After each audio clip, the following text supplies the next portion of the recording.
Sa pananghalian naman guys, no, yung routine natin sa tanghali. So after 2 to 3 hours ng Facebook tsaka YouTube, ngayon magluluto na ako ng pananghalian, no, ng ulam namin. Sa ngayon, ito adobong chicken feet, no. Okay, dito ko na siya timplahan, no. So initially 5 tablespoons nitong toyo.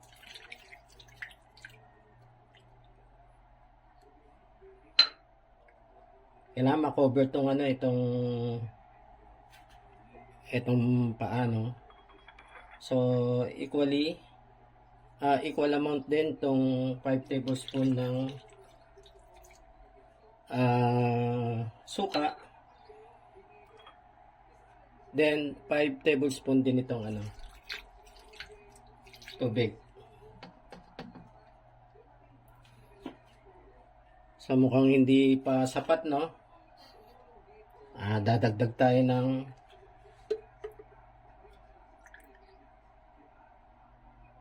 five tablespoon ng tubig.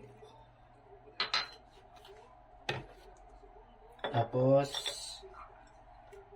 toyo.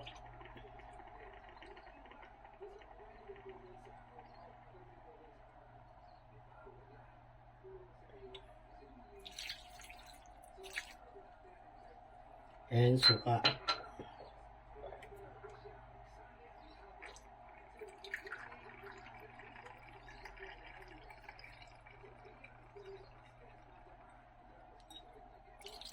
Okay, pwede na yan.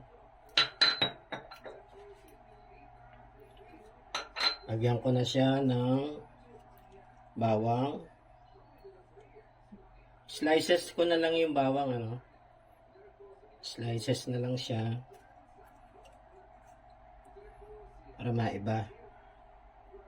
Yan.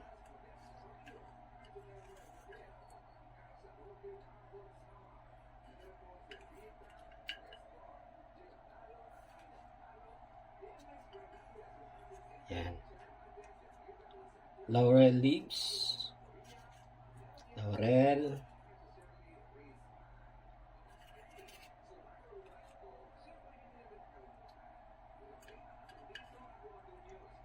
Tapos isang siling pula, ayaw nila na maanghang So ito in-slice ko lang ng konti. Lagay ko na lang doon. So kompleto na. Ilalagay ko na doon sa kalan, lulutuin ko na. And guys, sinalang ko na,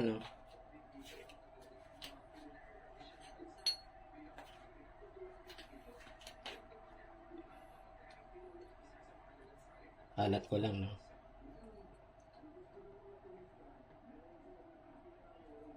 Then, takpan ko muna.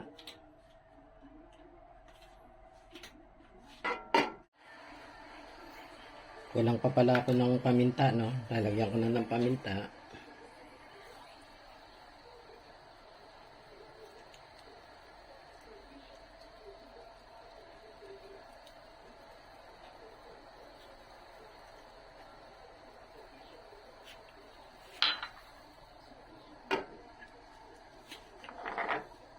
Sugar.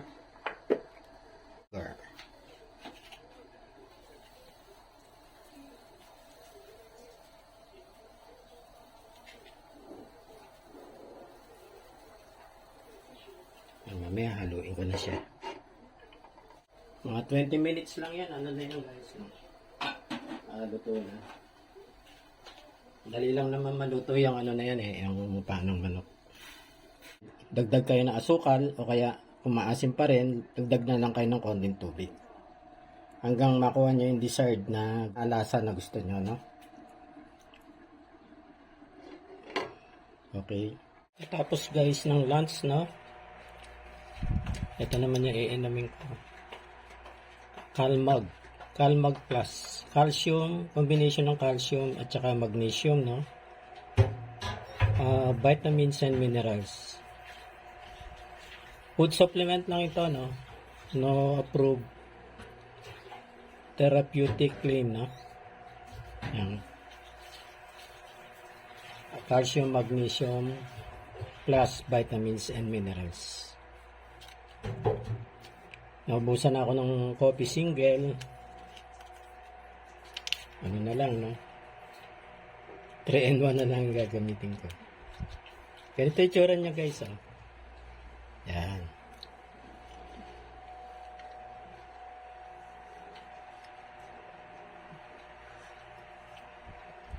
Para sa bones naman yan, ano?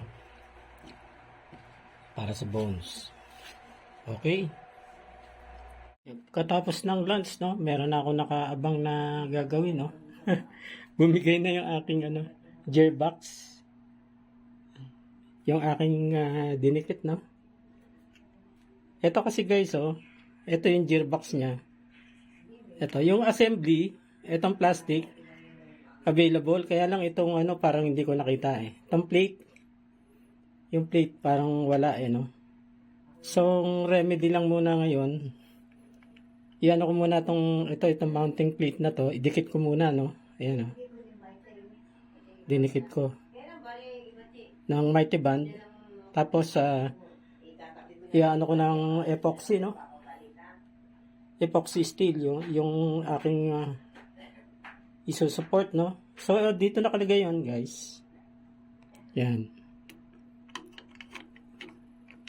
So,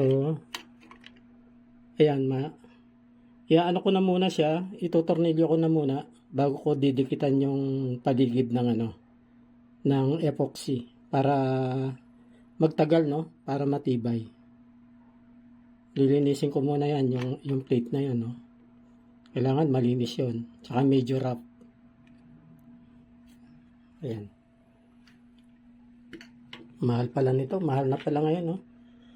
Epoxy steel, 100 na to eh.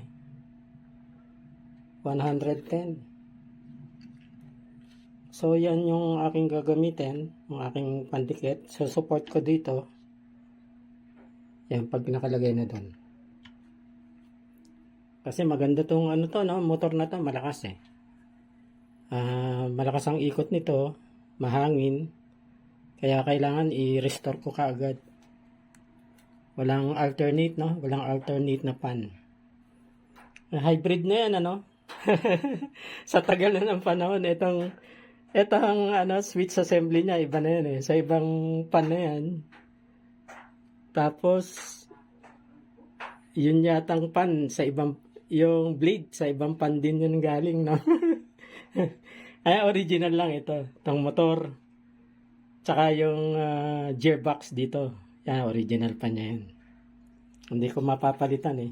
Kasi yung ibang gearbox, hindi sasapat dito, no? Hindi sasapat dito yung ano, magpipit dito yung tornilyo. Yung mounting screw. Iba yung ano niya, distance. So, yun lang talaga magagamit. Ano to guys, no? KDK itong pan na to eh. KDK. Yan, matibay yan guys, matibay siya.